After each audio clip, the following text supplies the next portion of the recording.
retrofit project has taught us that engaging with people around energy efficiency works is absolutely vital to their success. Whether it's engaging with residents who are having the works done in their home, or keeping people on board who are delivering those works just to make sure that energy efficiency messages are all consistent. Retrofit just isn't really an exciting concept, especially if there are complicated payment methods attached, as there would be under the upcoming Green Deal. But with our stakeholder-led design workshops that we held as part of FutureFit, we really seem to have found a way to get the message across.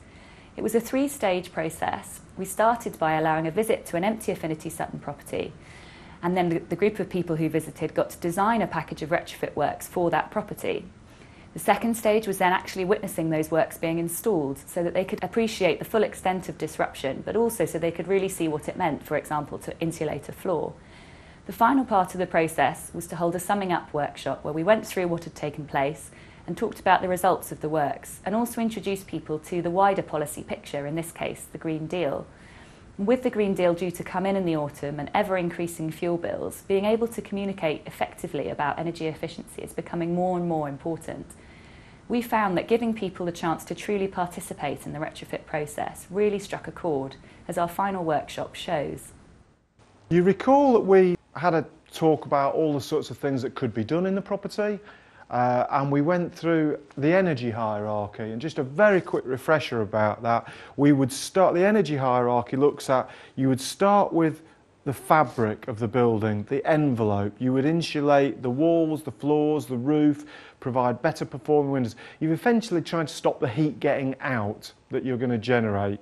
You'd then, once you'd dealt with the fabric of the property, you'd then move on to the services within the property. So that's, you've created the most efficient envelope you can, you've put the jumper on, as it were, and then you're going to look at the way you produce the heat and the hot water. So you'd look at the, whether it was electrically or gas heated, the boiler, how efficient the boiler was, and things that you could do to improve the services within the property. And then finally, when you'd done those sort of things, you'd look at low and zero carbon technologies.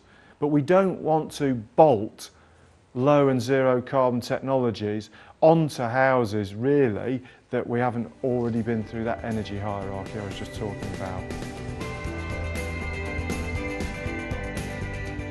So a lot of it's going to be education as well, how you use the fuel, you know, not wasting fuel, not wasting hot water.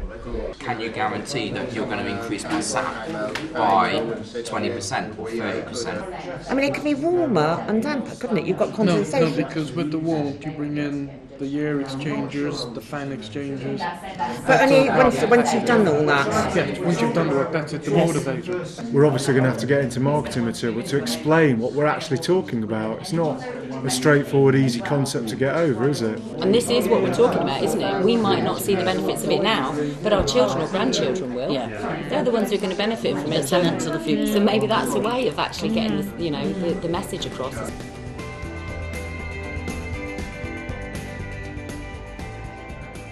The workshops have been invaluable as they have given me an insight into the commitment, as I said previously, that Affinity Sutton has in its residents, but also the costings involved, the savings